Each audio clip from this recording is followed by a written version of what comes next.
Hello, everyone. Good afternoon, good morning, good evening, wherever you may be joining from today. Thank you so much for joining us for our second session at Archiving the Black Web of our series this spring and summer. If you are joining us for the first time, welcome. We're so glad to have you and be in conversation with you and learn together. If you are returning, you already know how we get down here at Archiving the Black Web. We always start off our sessions with a roll call. Our esteemed panelist today is from Louisiana, so we're going to open up today with some bounce. Please shout out where you're joining from the chat.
Wow. Hey, everyone. Y'all are joining from all over the world. And also, greetings to India. I think this is the first time we have folks from India joining. So that's amazing. Thank you, everyone, for sharing where you're joining from.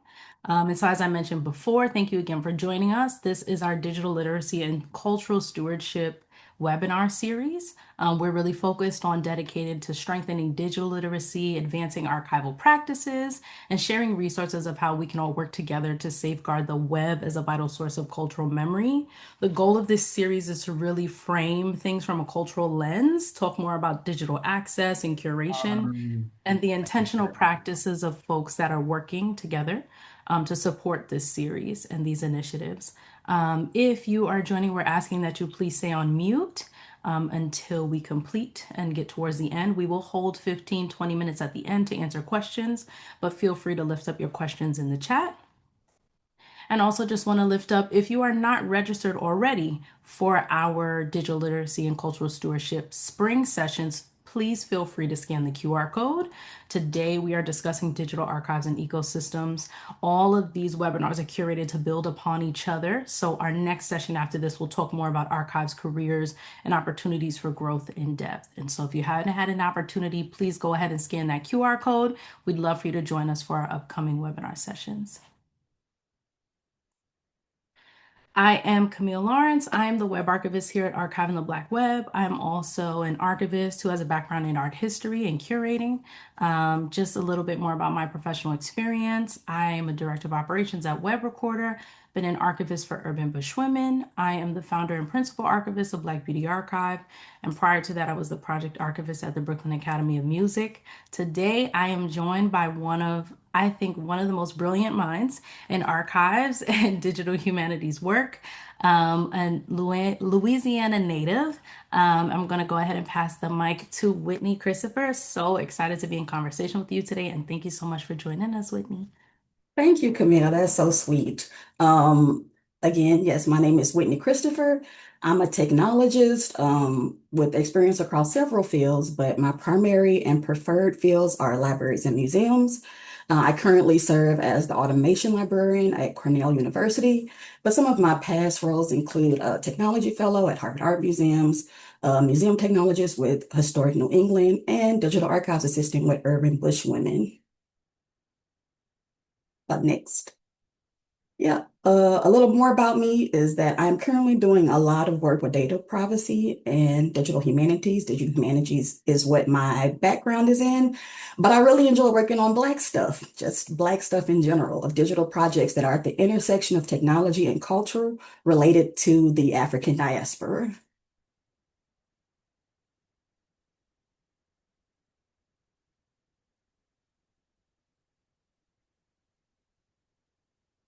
So yeah, Camille and I were talking.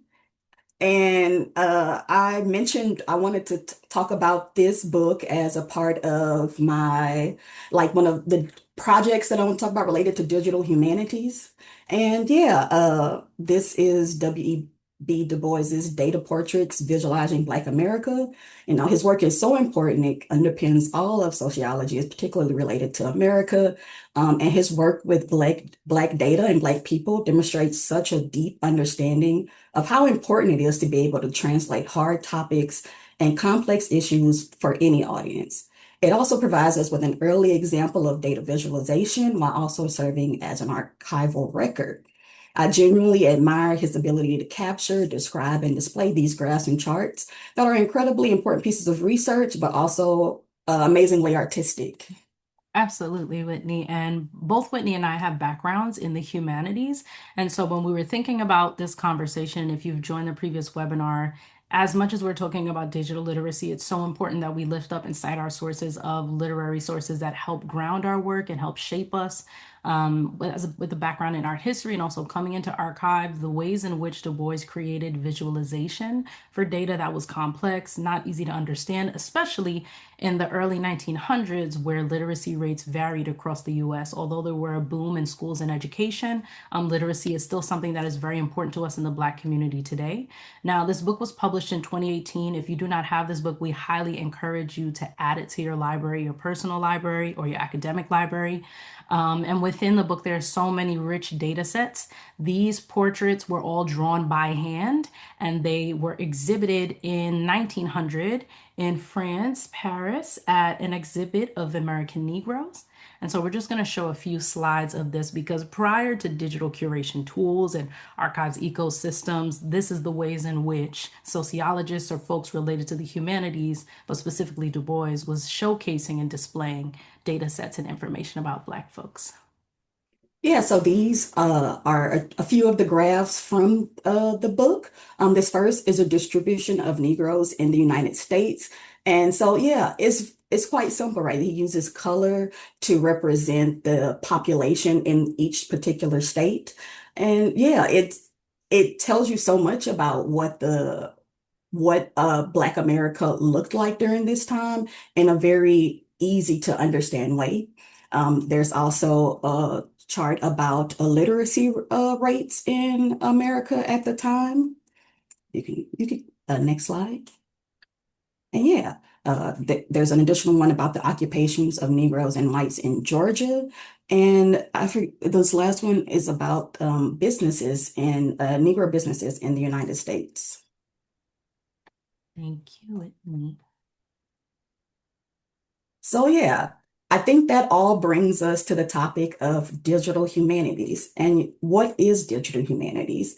Digital humanities is the study of the humanities, the experiences of being human, using digital tools or methods, including studying patterns in text with computer code or software, creating digital collections, exhibitions, and websites, visualizing data with charts, graphs, and graphics like we just saw, AI and algorithmic technology, making podcasts, digital art, or 3D objects. There are many instances when the materials used to create these digital outputs come from collections, in particular archival collections or from archival work.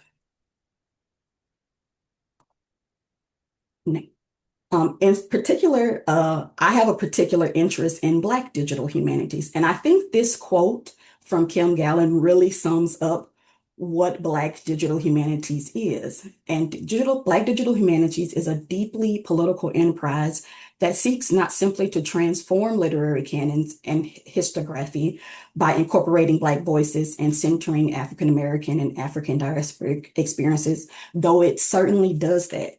Black digital humanities troubles the very core of what we have come to know as the humanities by recovering alternate constructions of humanity that have been historically excluded from that concept.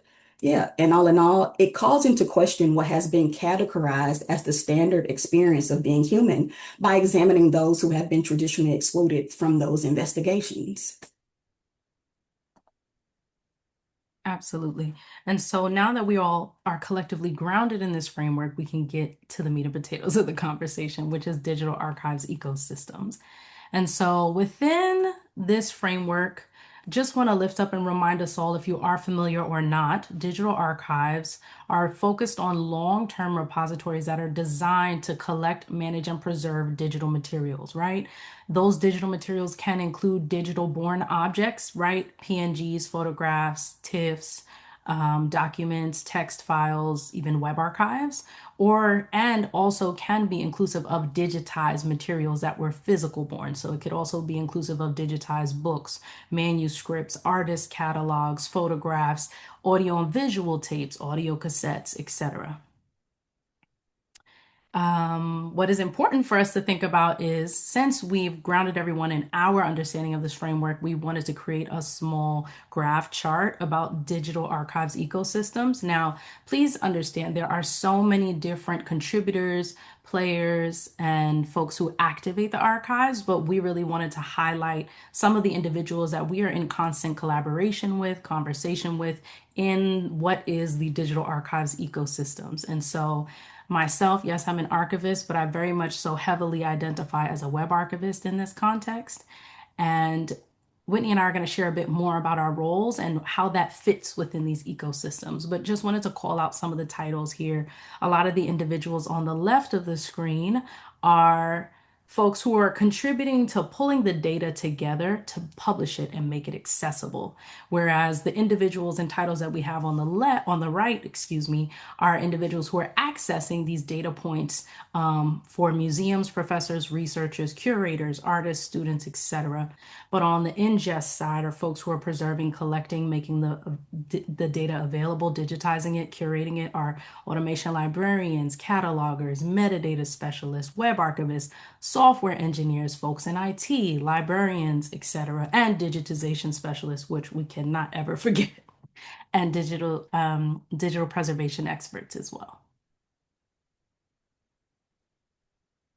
Yeah. So you might be asking, what is an automation librarian? Like, what is that? And I think it really varies depending on the field. But for me and in my work, it means that I use code, particularly Python, and library systems to revise and manipulate metadata so that electronic resources, if you think about things like ebooks or journals or audiobooks, so that they meet the library's standard metadata standards, and that helps to aid in discoverability of materials within the library's catalog. And through that work, I am in relationship with a lot of people. We have developers on our team. We have librarians, catalogers, archivists, students who do work, curators, researchers. Yeah. And as a web archivist, our roles, we're really responsible for selecting, capturing, preserving, and maintaining digital content on the web to ensure the long-term preservation and access. So we're dealing with the complexities of preserving dynamic elements of the web, avoiding being flagged as a bot. Once we've preserved it, we're always thinking about storage costs and then also curation. How do we then curate these websites to make sure that their replay tools are very strong, and also how people can continue to access them for continued research. So in my day-to-day, I'm working closely with software engineers, archivists, historians, galleries, libraries, curators, even people from different industries who are coming into the practice of web archiving, so that they can be stewards of their digital history and preserve what really matters to them. And now, alongside this, we also have additional roles and titles that we've lifted up that are really important to our work as well, right? So we have digital Yes. archivists who are acquiring, managing, preserving, and ensuring access to digital born and digitized materials. That includes websites, videos, and additional components. And they ensure that these electronic records remain accessible and intact, and also planning for obsolescence, and also thinking about metadata creation and access in the future. Then we have metadata specialists who help organize and manage and ensure the accuracy of structured data, which we're going to talk about more in depth in the next coming slides. And then we also have preservationists who manage and maintain ensure the long-term authenticity and integrity of these digital materials. I want to take a pause for a moment on this slide because we have a question in the chat. Do you all see podcasters and podcasts as digital archivists in this ecosystem? That's an interesting question. Do you have thoughts? Do you want to go first? Sure, I'll take a stab at it. Okay. I think very much so. Podcasters in 2026 remind me of oral historians.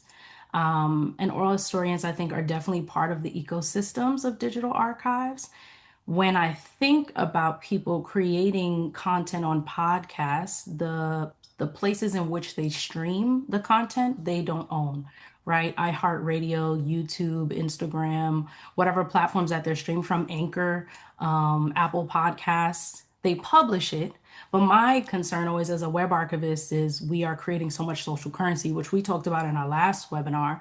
What are you doing with those digital born materials once you publish them, right? Do you have a preservation plan? Are you backing up your audio streams? And if it's a video podcast as well, are you preserving that video stream? How and why and where? And then outside of that, once the community starts to engage with the podcast, which was published for the public, are you then doing the work to web archive the community comments, engagement, etc., on YouTube, on Instagram? And so I do believe that podcasters are contributing as oral historians to the landscape of digital archives ecosystems, but I wish that people could lean more into the preservation part. I think sometimes we create an object and we're like, it's beautiful, it's done, get it out there. Okay, but then what? Because if these systems crash or fail, your impact, your social currency, you can't have a record of that if you haven't done the work to learn more about archival preservation.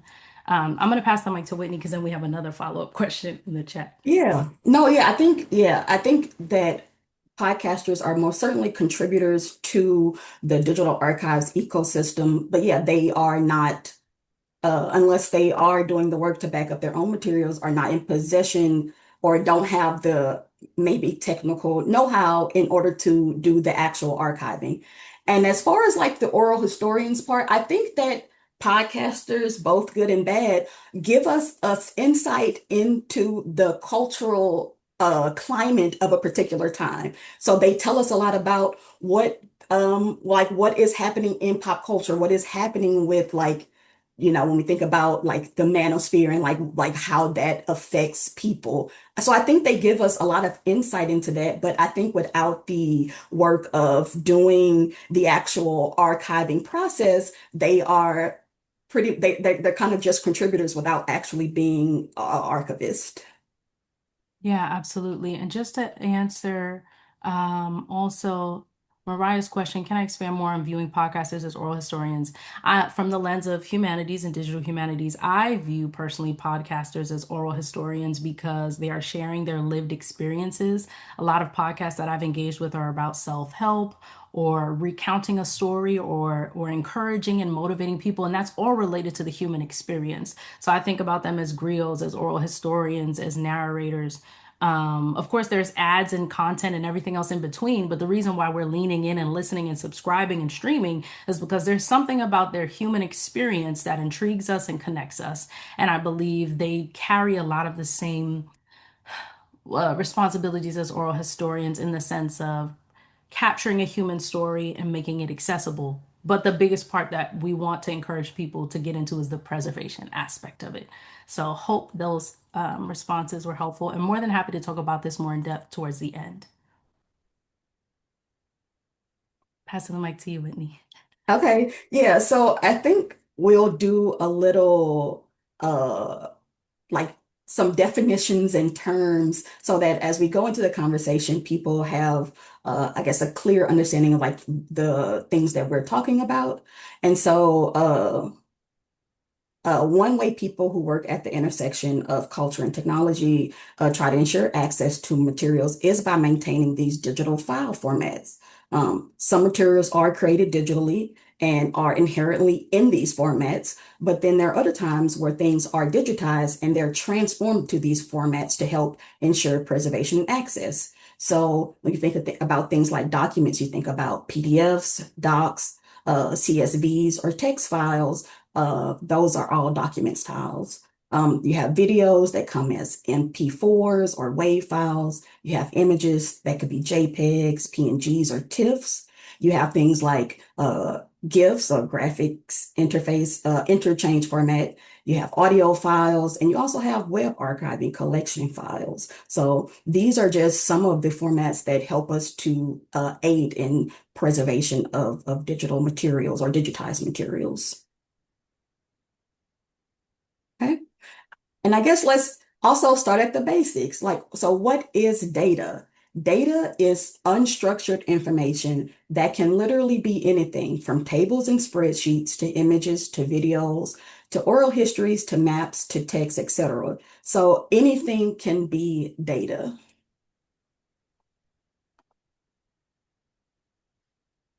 And so if we talk about data, we also need to talk about metadata. And I think you'll often find that metadata is described as data about data, but that's not really helpful. Like that doesn't help you to understand what metadata is. I think a more useful way to think about it may be to consider metadata as a way to describe data about something. So for example, I have the book. A book is data, right? A book contains a bunch of information, but think about what kind of information you use when you're looking for a book. You think about things like the title or the author or the subject, even the size or the color or the year of publication. All of that information is metadata. It is data about the book, which also contains data, but that's separate. Absolutely. And also just wanted to share some additional examples of metadata. So when we're looking at, I know or hope most of us in this chat are used to audiovisual tapes, whether that's VHS, high eight, reel-to-reel audio cassettes, anything like that, or archivists or librarians who are dealing with unique collections. When you're looking at the spine of a tape or the sleeve of a tape or even a CD or DVD, when we're ingesting that into digital asset management systems or processes to preserve the information, we want to also capture the title of the tape, the date of the recording, the content description, the occasion, location, etc. For me as a millennial growing up in the 90s, where tapes sometimes were expensive or we're, maximizing our budget, on one VHS tape, I do have four different family events. I have my brother's graduation, I have my dance recital, I have a cousin's baby shower, and something else. And so when you're thinking about one tape, that has four different occasions and events, right? That's where we start to talk about metadata and these descriptions to best describe them once they're digitized and accessible. We also have photographs. And when we're ingesting those, we're thinking about the file name, the file size, right? If we're digitizing a physical photograph and now it's digital, we're thinking about the file size, the permissions, right? Maybe the permissions, people can edit or read the text on here. The file type, is it a PNG, TIFF, JPEG? Who's the creator, producer? Who's the photographer? Who are the subjects in the photograph, et cetera, et cetera. And there are existing metadata schemas that exist in different information systems, but as Black people in the diaspora, we also have other ways of describing ourselves that traditional library science has not. And so that's where some of us will hear about initiatives to create inclusive metadata or reparative metadata. But my thoughts are if you always describe people the way they are intended to be described, especially if they're alive and well, you don't have to do reparative metadata if you do it right from the start. And then we have web archives, which are work files and WAXI files. And when we're looking at preserved websites for the metadata, we want to add more information about who created the website, who published the content on it, the publication date, the date we chose to preserve the website, file size, file permissions, etc. And so as you can see, there are some through lines of similar forms and fields in metadata, but that can vary depending on the type of material that we're preserving. Yeah. And we also want to explain what digital preservation actually is. And it is the series of managed activities necessary to ensure continued access to digital materials for as long as necessary. It refers to all of the actions required to maintain access to digital materials beyond the limits of media failure or technological and organizational change. It is the process of maintaining digital materials over time.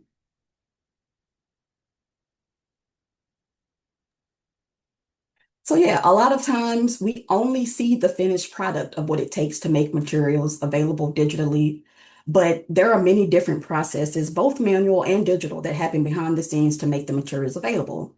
And these are just some of the more common pieces of the things that happen on the back end in libraries and museums.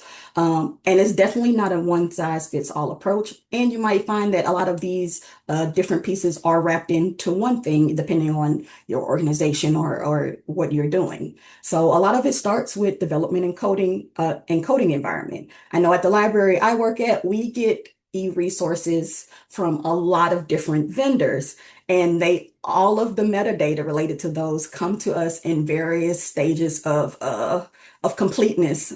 And we have a specific metadata schema that we use in order to have things standardized across our library to help people find materials more easily. So a large part of my job is when those materials come from those vendors is to fix them. And I automate a lot of these processes using Python in the coding environment. And once that happens, then the information is put in the database that we use to manage our materials. Because, yeah, you don't want to have a bunch of unnecessary fields of information or incomplete information in your database. And so once that information is in a database, it is also integrated into the integrated library system, or for archival work, the archival information system. And that's what feeds into the catalog generally. Generally, the information is being pulled from that system in order to have it be accessible to people in the catalog. And the catalog usually has this nice little search interface. That's the discovery layer. So people never have to see about all of the troubles that you go through on the back end in order for them to be able to find the books they're looking for using keywords or the author or just searching by anything, really. So now I'll talk about some tools, and I tried to organize these from like free and cheap to like intermediate, like where you may need a little bit of technical skills to use, to like probably you're only using this if you work for like a organization. So some of the tools that you can use for capturing data at the most basic level, you can use a spreadsheet. You can use things like Excel or Google Sheets. You can also use LibreOffice if you don't want to be dealing with Google or having to pay for Word. And they're free. They're free ways to capture data. As far as databases go, things like MySQL or SQL Server are great ways to capture data, and they allow you to do some data analysis if you're willing to learn a little bit of SQL. And SQL is fun and easy to learn. And lastly, you have integrated library systems like ALMA or archival information systems like ArchiveSpace that are commonly used at large institutions for capturing and describing data.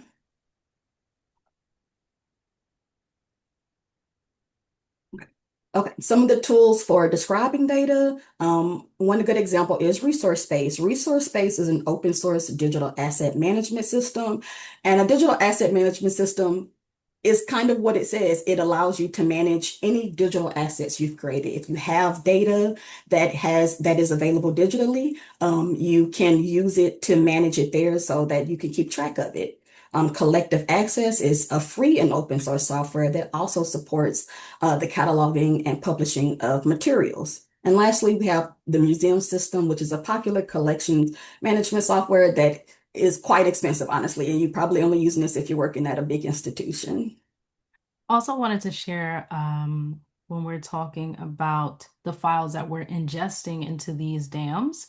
Most of them are accessible and readable, right? PDFs, JPEGs, TIFFs, etc. What is slowly emerging on the horizon are dams enabling people to view, preserve WARC and WAXI files, right? But not all of them have implemented a replay viewer to replay the websites inside of the dams to engage with it. So that is something that web archivists or people who work with the tools, replay tools like Web Recorder and Replay Web Page are working to collaborate with different dams to advocate for the replay viewer to be accessible so that web archives can also be accessible and viewed in dam systems. Okay, now that you've captured and described all your data, I guess now you have to figure out how you're going to display it. And one way that's you can do it, especially if you're an independent archivist, is through a website. You can build a website on free platforms like WordPress or cost-effective options like Squarespace. But two options that I really like that are also both free and open source are Omeka and Collection Builder. They are open source web publishing platforms for the display of library, museum, archives, and scholarly collections and exhibitions. And one of the projects we'll be looking at later uses Omeka. So yeah, so we've discussed a bunch of tools and I've listed them here because they all some of them kind of overlap into other uh, fields, like things like collective access, resource space, and the museum system all may describe your data, but they also allow you to capture and manage your data. So yeah, there is some overlap here for these tools if you're able to use them. So yeah, what do all these things together look like in practice? So after you've captured and described and displayed your data, what does it look like? And in conjunction with each other to build things like they work in conjunction with each other to build things like library catalog search, digital exhibitions, digital collections, or even things like interactive maps.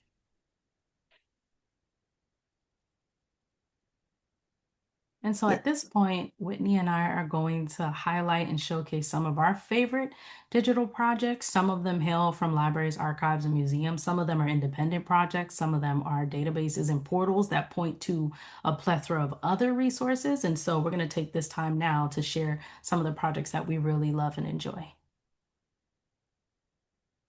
Yeah. So one project that I think really encapsulate all of this is the Colored Conventions Project. The Colored Conventions Project uses digitized historical documents of Black organizing to teach Black history. And it also utilizes crowdsourcing. Every year there is a Douglas Day celebration, which is an annual celebration in honor of Frederick Douglass. And during that celebration, a transcribathon is held where materials from this collection, like articles or newspapers that can't be read with things like OCR, which is optical character recognition, because of like the state of them, they are transcribed by people. They share in the shared platform, people can go in with the data set of newspapers or materials that have been chosen for that year, and they get to transcribe this material. They get a hands-on experience. It's very community oriented. But you also get these learning materials for K through 12, and the information is available to researchers. So I think it's just a really good example of like how you can put all of these tools and concepts into practice to help people. Yeah, and I just added this screenshot because it also gives you some metadata. Like here you have the article itself, and then at the bottom you get things like the title, the description, the source, the publisher. That's all metadata about the article itself. And this is one of the flagship projects of the Center for Black Digital Research at Penn State University. Okay, and the next one is just a lot more fun. It is the Afro Hair Library. It's a collection of free Black hair assets created by developers, artists, and designers from around the world. So yeah, you can use this website. If you clicked into any of these figures, there'd be files for you to download for you to use in order to create your own character, to create their own hair. There's even some scholarly research that's been done about the dynamics of the of like creating 4C hair within video games. It's all very cool, and it's all done collaboratively with artists and designers and developers and educators and researchers. Thank you so much, Whitney. Um, one of the major points of access that I tap into on a weekly basis is Digital Black History Directory. This is created and maintained by Olivia Dorsey, an amazing librarian and archivist. She created this project a few years back and continues to update it. I think that something that's important to lift up is a lot of the tools or projects that we showcase are from other Black archivists or creatives who have created something out of a need, not in response to anything, not pushing back, not as a form of resistance, but just as a form of existing and being and creating out of intention and need. And so this is an amazing directory.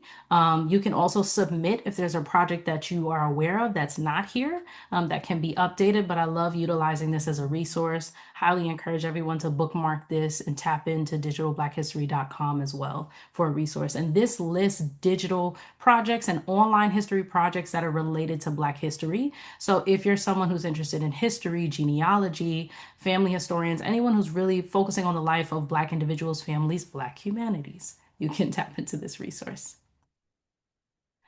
Another one of my favorites is the Mapping Black Digital Humanities Map.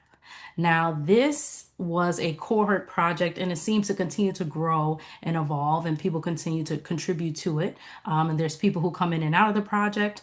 And so it seems to be a cohort of individuals at JMU libraries. And this is an interactive map that you can explore and you can sort it by leadership, contributors, subject areas, etc., across the globe. And when you zoom in more intentionally, you can see the different types of projects that are highlighted. And so I just have some screenshots on the right of the Bronx African American Oral History Project. When you zoom into the respective state or city or town, you can see what projects are happening there. Another one lifting up Furious Flower Archive and also Last Seen, Finding Family After Slavery. So highly encourage individuals also to tap into this resource to learn more about digital Black humanities projects that continue to appear and grow. And last but not least, when we're thinking about creating archives and with limited funding and using tools that are accessible and affordable, I'm the founder of Black Beauty Archive. Our mission at Black Beauty Archive is to archive and preserve the rich history of Black beauty culture. I started that in 2020 with 14 magazines. Now we have over 4,000 physical objects from 1941 to present day. In me building and growing this collection, a lot of the money has gone towards digitization of print materials and to acquiring these actual materials. So when it came to databases, some didn't fit what I needed. Some didn't give the display options that I wanted. I feel as Black folks and Black creatives, I'm also a visual learner, so I like to give visual aids. Some dams that already exist are just lists. Some dams that exist are upwards of 20,000 annually, and I quite frankly don't want to pay that. So I chose to use a software called Airtable, and I went into Airtable and I configured and built out a custom interface. And on the back end, I built almost like a relational database where I came up with my own metadata schemas to describe cosmetics, people, beauty tools, magazines, etc. There's a lot of data in there. This is an ever evolving project, but this is an example of how an individual archivist like me can go and subscribe to Squarespace and pay for Airtable 300 to 500 a year and can build out an interactive database that is beautiful, visual, accessible on all devices. And so here's an option of what it looks like if you don't want to use traditional systems and you'd like to create your own metadata schemas. It is possible. And I'm not a coder. I'm not a developer. I cannot do what Whitney does. And so I just want to lift up there are tools that have plug and play options or different levels of customization for you to display the data that's important to you. And so we're at the 240 mark. Before we open up the room to have a larger conversation and dialogue, I really wanted to just ask Whitney, what inspires you, Whitney, to do this work? And quite frankly, how did you end up here? How did you end up here? I'll start with how I ended up here. So in my senior year of college, my one of my professors, my English professor, won like a bid in order to create a digital facsimile, which is just a digital copy of this medieval text called the Book of Marjorie Kemp, and it's like the first autobiographical book written by a woman. She's quite she has some issues, but in order to work on that project, I learned like on the fly. My professor taught me HTML and CSS and XML because I needed to know XML to be able to encode the book. And like seeing that tangible result of creating this version of this book that is like now accessible to people all over the world. was really cool. And I was like, wow, how can I do this stuff, but about things I care about, like about things that are interesting to me, things that center Black people, things that center Black experiences and Black work. And so, yeah, I decided to go and get my master's degree in digital humanities so that I could focus on doing this kind of work using the things that I like about technology and technical skills to enhance and like lift up the work by researchers and students who don't have the time or the know-how to use digital technologies in order to showcase all of the work that they've created. So yeah, just being able to help people, particularly Black people, showcase their work to like the broadest audience as possible to make information like the things that Du Bois created accessible without, in this book, they talk about how like hard it was for him financially, but also just like physically having to lug around charts and graphs and like making sure they get places. Like, how can I help people who make things like this make their work accessible to people because it is so impactful and important. Absolutely. Also want to just add a follow-up question. What is the passion that makes you wake up and stay in this work? Because I think it's one thing to be inspired, but it's another thing to wake up every day and say, I'm still committed to doing this. I definitely think seeing people like having help people realize their work, like helping people realize, yeah, like that is very fulfilling to me to be able to point somebody in the right direction or to be able to create for them like this thing that they imagine in their head that they thought that they wouldn't be able to do themselves. Like it is very fulfilling to me. Thank you, Whitney. Someone Thank also in the you. chat, Kamani said tech and humanities need to be better friends. Yes, Yes. yes, yes. A lot of us are in silos, and we're hoping with opportunities like this webinar and online forums and social media platforms and in internal conversations that people can advocate more as to why tech and humanities need to be in conversation because a lot of software engineers and developers may be developing out of a desire and continue to create very complex features that maybe people in the humanities or people who are trying to easily access the information may not feel confident in tapping into it. And so, yes, echoing that a million times over. Yes. And thinking about tech and humanities and careers, this is a great segue into Whitney. I want to ask you, what roles do you think are needed to be filled more in digital archives ecosystems? And I'm just going to put back up this visual again so that we can have more of a larger conversation with folks who are attending, and share more about who you think is very much needed for Black folks to come in and talk more and contribute to this ecosystem. I mean, in reality, all of them, but I think someone like that I would like to focus on are archivists, digital archivists, catalogers. It's so, you talked earlier about reparative and metadata, and I do appreciate that work because there are a lot of things that have been created that were not created with Black people in mind, and like it is important to go back and correct that. Like you can't have kids going into the catalog. There was, it was quite recently that in the Library of Congress where they changed blacks to Black people, and before that, where you were looking for things, it was under N for Negro. Like that, all of those are things that have changed within our lifetime, and it is through the work of Black people that a lot of those changes came about, like them drawing attention to this issue, them helping to lobby to get those things changed. And it is so important to have those perspective and those voices to say, hey, you know, this is not okay. Here's a better way. As a person who is in this space, let me tell you how this should read, or let me point out to you why this is a problem that they can change. So yeah, definitely those Black developers, librarians, all of those things. Absolutely. I'm going to second what you said and double down on. We definitely need more people to come in as archivists who have really strong technical chops around metadata, around building systems and coding. I always throw this statistic up, but less than 5% of archivists in the United States identify as Black. Let me be clear. Although the professional term of archivist, right? 5% of us identify as that. There is a larger world of memory workers and archivists and oral historians who have been doing this work for centuries. All of that to say, in my work, I realized that there's such limited funding around digitization. And there's also so many calls to action for urgency around preserving a specific collection. But when we get the collection, we don't have the people we need to process the collection, right? And so we don't have archivists who are trained. And I don't care if it's a certificate or you took webinars online, we don't have enough trained archivists.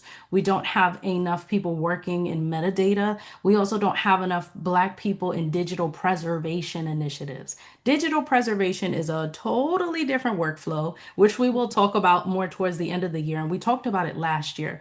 But right, we have these objects, we digitize them or they're digital born, we curate them, beautiful. Okay, then we finally get to web archive them, fabulous. We have a copy of the digital files in the web archives. But then what happens next? There are technical experts who are digital preservation experts who do checksums to make sure there's no data rot, to make sure that those digital objects are readable and accessible in the future. Because if we're thinking about it, we don't use floppy disks anymore.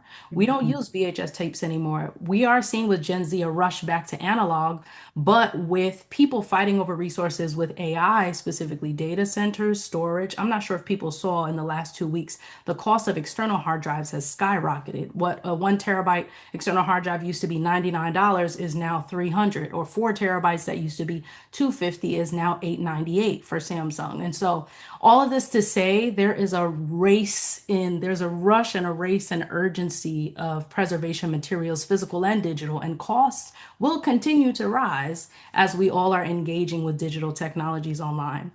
It's now 2:48. There were folks chatting in the chat, wanted to hold space to answer some questions. So I'm scrolling back up.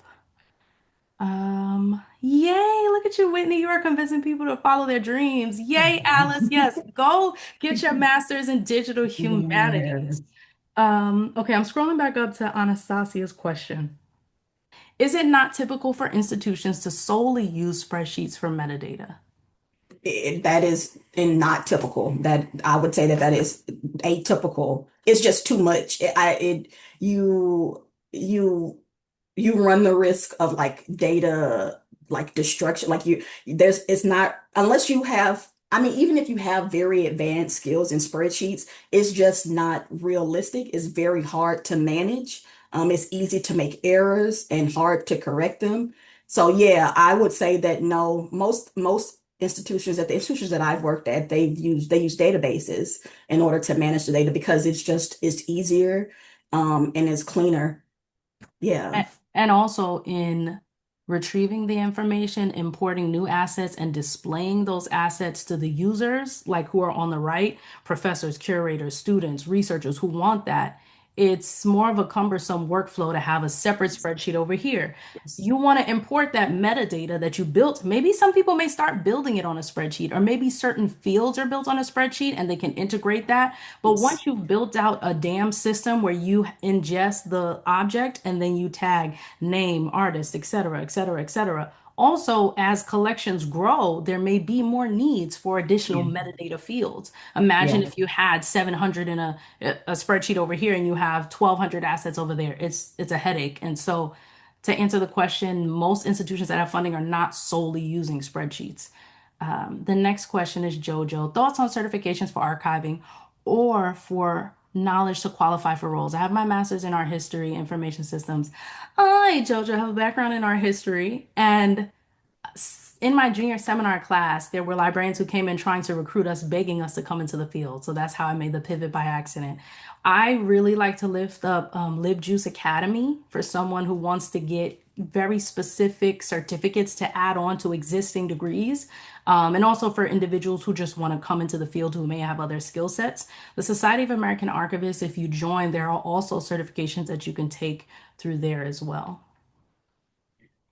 I will say, as someone who does not have a library science degree, I have my master's degree is in digital humanities. There is there can be a lot of gatekeeping in a sense when it comes to working in archives and libraries. I think people feel sometimes that when you don't have that degree specifically, that they feel a little undermined. But to me, there is so much overlap in information systems with librarianship and even in some archival work, depending on if you want to do digital archives. This is not to say I definitely think you should do the certificate in archiving. I think that definitely will increase your chances of employment. But I would also say that I think with your background in information systems that you'll find that you'll have a lot of overlap. I think it'll put you at ease once you get started to know that a lot of these things you probably also already have some familiarity with and like a leg up on what you'll be learning in your classes. Thank you, Whitney. I'm just responding to one question in the chat, sharing where people can look at different certs. Let me see what other questions. Oh, people are just chatting. I love how y'all are building community. Yes, this is what we want. Like y'all really keep the chat live and we appreciate that. Before we respond to Austin's question, Jaboa asked a question on analog, thinking about grassroots press and the rise of zines in the 80s, moving away from digital to print, and the current move back to physical or purposely avoiding digital for many reasons, legal protections, access tracking, surveillance. How do we think about these skills alongside the necessary move in the current moment to make the work more underground again? Thank you for lifting that up. I have my own thoughts, and I'm sure Whitney, you do too. I think in you saying making the work more underground again, I think it's never left the underground. And I say that in the sense of, let me be very clear because I want to be intentional about language. Although we are minorities in our respective places where we've been displaced through colonization, we are the global majority, right? And so, in us being a part of the global majority, although our histories and stories weren't preserved or canonized in the mainstream or large PWI institutions, I think the underground has never died because I think within our cultures in the African diaspora, there are so many sub cultures because being black is not a monolith, right? There's so many identities and unique areas of interest that we all have. I think that what's important now is that we continue to build intentional relationships in community and build bridges. Whereas if we see someone who already has a project about a certain subject area and we too have that same interest in libraries or humanities, we're normally educated and encouraged to partner together or to be sister organizations. Sometimes we don't do that enough. We don't need another copy of a copy of a copy of a copy of a copy of a fashion archive. I'm sorry, y'all. There's other things that we need, right? Or we don't need another copy of a copy of a copy of a copy of this archive, and there's 50 iterations of it. I think that building communities and relationships intentionally and sharing interests, commonalities, that may take you out of silos and say, oh, this person has that skill set. We can be an asset to one another. So I think in trying to come away from the digital aspects to protect yourself and to build intentionality and build community that has shared community values, I think that just advocating for more grassroots boots on the ground, reaching out to people, send a cold email, cold call, reach out on LinkedIn, send them an email. Maybe they're responsive. But that's what I would encourage. And then even when you have your print materials, if you're just building big print collections, most Black people in the United States and across the diaspora are in climate risk communities. So then you have to think about disaster relief plans. If you don't have all these digital objects, you should think about disaster relief plans. Where are you storing those files? Hope they're not in basements, hope they're not in direct sunlight. If you're living in areas like in New Orleans or other places that are at risk for like flooding or water damage or hurricanes, thinking about partnering with folks or pooling money together, let's all go in 10 people and get a storage unit, right? Really going back to our basics and roots about being sustainable and working together in community. And so I think my answer is always going to go back to community building. Whitney, do you have any thoughts or you want us to go on to the next questions? I guess I have thoughts. I guess one thing I would say is that I do think these skills work in conjunction with even this move because I think it's hard to know what to avoid, know what spaces are and aren't safe without having some knowledge or background within the digital landscape. But also, I think that there are ways to use technology and still be analog, right? A lot of so I do some work with digital data privacy, and there are ways where you can digitize things and potentially make them available to people, but can avoid certain pitfalls that might leave you open to uh, uh, a legal action or just attacks from people because they just don't agree with what you agree with. I agree with everything Camille said. I want to like, yeah, storage units and things are important, but also I think that because we are spread out, like the people, a lot of people who probably do a lot of work that you do, or people who have the interest with you do, and aren't in the same place as you. I think there are ways where you can make these resources available to them too, and still avoid some of these concerns that you are pointing out. Thank you so much. Mhm. So now that we're at 2:57, it just really warms my heart to see y'all building community in the chat. I've been on a million and one Zoom since 2020, and I don't know, over here, we keep the chat alive. So I'm glad that you all are even building community and relationships and connecting with each other. So we hope that we can continue to foster community even through webinars. So now that we're at 2:57, just want to share some resources for learning here. Feel free to screenshot this, but you all also know that we will send a recap email that will go out tomorrow with this recording and a long list of resources in the email blast. So feel free to go ahead and screenshot, or if you don't have the capacity, don't worry about it. We will make them accessible in the email. And then at the end of the year, we will publish a resources page of everything that we've covered. And then lastly, if you all want to learn a bit more about web archiving, feel free to scan the QR codes here. We're just so grateful to be in community with you all. We're so grateful that you all are joining all from all over the globe and internationally. Yes. We hope that we can continue to hold space for the growing community. And if you all have any questions, feel free to email us. Go to the archivingtheblackWeb.org website. And again, please sign up for our next session. So many of the burning questions that you all have in the chat, we can absolutely answer in the next session, because that one is focused on archives, careers, and growth, and really talking about skill sets that you can easily make pivots into the world of digital archives ecosystems or library science. Also, just big kudos to Whitney. Thank you for being our Thank esteemed panelist you. Thank today. you for having me. And I just want to drop in the chat if you all want to stay connected to Whitney, learn more about her journey and the work that she does. I'm just going to drop her LinkedIn in the chat. Give me 1 second. And we'll also send in the recap email. So if you have to go, no worries, but still going to drop it right here so you all can stay connected. At the end of this spring session, we're going to announce the summer classes and the fall webinar sessions. When we send it out, please give us your feedback on the survey. The reason why these sessions are successful this year is because we've listened to what you've asked for last year. So if you ask us for a topic or issues that you want lifted up in the feedback survey, we will prioritize that for the fall session. So thank you so much for joining us, everyone. Hope you all stay rested, hydrated, safe. Have a beautiful end of your week. And we can't wait to see you again at our next session. Have a great day, everyone. Thank you. You